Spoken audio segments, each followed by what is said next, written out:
Hey, thanks for joining me. Hope you're doing well. In 1885, William Warren, the first president of Boston University, published his work Paradise Found, the Cradle of the Human Race at the North Pole.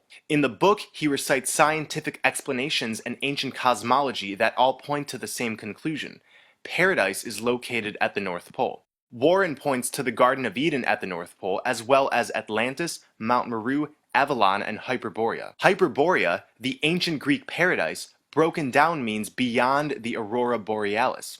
This emerald-colored light shoots out of the center of our plane, where there is a vortex leading into this long-lost paradise. In his book, Warren mentions the night skies of Eden, showing an early depiction of the aurora borealis.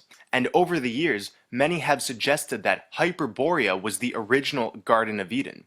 So Hyperborea, Eden, Avalon, Agartha, Shambhala, these are all different names that have been given over the years to the same paradise. Warren calls the North Pole the navel of the Earth, and like I've been saying, all compasses point north to this paradise, urging us to come pass into Earth's center, Earth's navel. He discusses the tree of life and its relation to this paradise. According to Genesis, at the center of the Garden of Eden stood a majestic tree. Its fruit was good for food. It was pleasant to the eyes, a tree to be desired. Similarly, many ancient cultures associated a tree of life, or world tree, with the center of the world, locating this tree at the true North Pole. The world tree is typically said to be a massive tree, extending high above the clouds with its roots deep in the underworld. We have Valagfa in Hungarian mythology, Yggdrasil in Norse mythology, the Ashvatha in Hindu mythology, the Qianmu in Chinese mythology, the Mayan world tree, and there's many more. Warren writes, "Where stood this tree was at once the source of all other trees, and the giver of immortality." Through the center vortex is paradise. It's the holy grail in which when we drink from, we achieve everlasting life.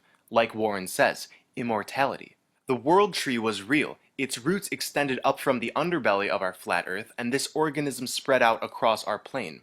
This was an interconnected organism made up of giant trees. Most of what we call mountains and plateaus are the stumps of these trees. They, along with the tree of life, were cut down.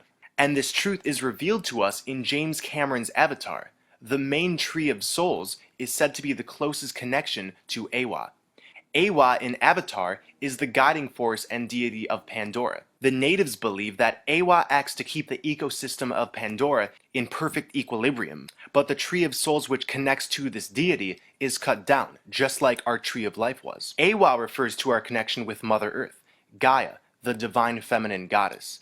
This is clear because Awa comes from the Celtic word Dewa, meaning goddess. Once the tree of life and the other interconnected trees were cut down, our connection to this goddess diminished, and the spiritual and physical equilibrium of this plane drastically shifted. Both sides of flat Earth used to be paradise, but by cutting down this tree, and therefore our ties with the Divine Mother, along with many other events that occurred around the same time period, this side of our flat Earth became a cradle for archonic and reptilian influence. This majestic organism isn't dead, however. It is still well and alive past the center vortex. Warren writes, "Every indication points us to the northern pole. It was in Arin Vej, the Persian Eden." He claims in Arin Vej there was said to be a sacred mountain. This is Mount Meru. Like I said, mountains are giant tree stumps, so Mount Meru, the magnetic mountain which is depicted all throughout ancient cosmology, is actually what's left of the Tree of Life. In this map made by the 14th century explorer Gerhard Mercator, there is an iron mountain at the middle called Mount Rups Nigra at the North Pole, with 4 rivers extending outwards. The tides on flat Earth are not caused by the moon, but by these 4 rivers that diverge from Mount Meru. They breathe in and out, causing the tides. Eden was also said to have 4 rivers, and a river went out of Eden to water the garden, and from thence it was parted, and became 4 heads. Mercator described the island in a 1577 letter to John Dee. In the midst of the 4 countries is a whirlpool, in which there empty these 4 indrawing seas which divide the north. Right under the pole there lies a bare rock in the midst of the sea. Its circumference is almost 33 French miles, and it is all of magnetic stone. In his 1904 Manual of Tides, Dr. Roland A. Harris gathered evidence from tidal patterns and sightings by Europeans and Inuit that all pointed to undiscovered lands near the pole. To Harris, the tides suggested that there was a hidden mechanism at the North Pole that influenced the tides. This mechanism is the Four Rivers. So Warren talks about the Persian Chinvat Bridge being situated near Mount Meru by Aaron Vej, the Persian Eden. Warren writes, the Chinvat Bridge extends from the North Pole of the heavens to the North Pole of the earth. In a previous video of mine, I describe how the Norse tale of the Bifrost Bridge is linked to the center of our plane. Those who cross the Bifrost successfully are transferred into Asgard, the land of the gods. William Warren at the end of the book concludes long lost Eden is found, but its gates are barred against us. Now, as at the beginning of our exile, a sword turns every way to keep the way of the tree of life. Similarly, the story of the Bifrost Bridge speaks of Heimdallr. Heimdallr is the watchman of the gods, and he sits on the edge of heaven to guard the Bifrost Bridge, determining who crosses to and from Asgard. We know this is talking about the center of our plane because Heimdallr is often connected to Yggdrasil.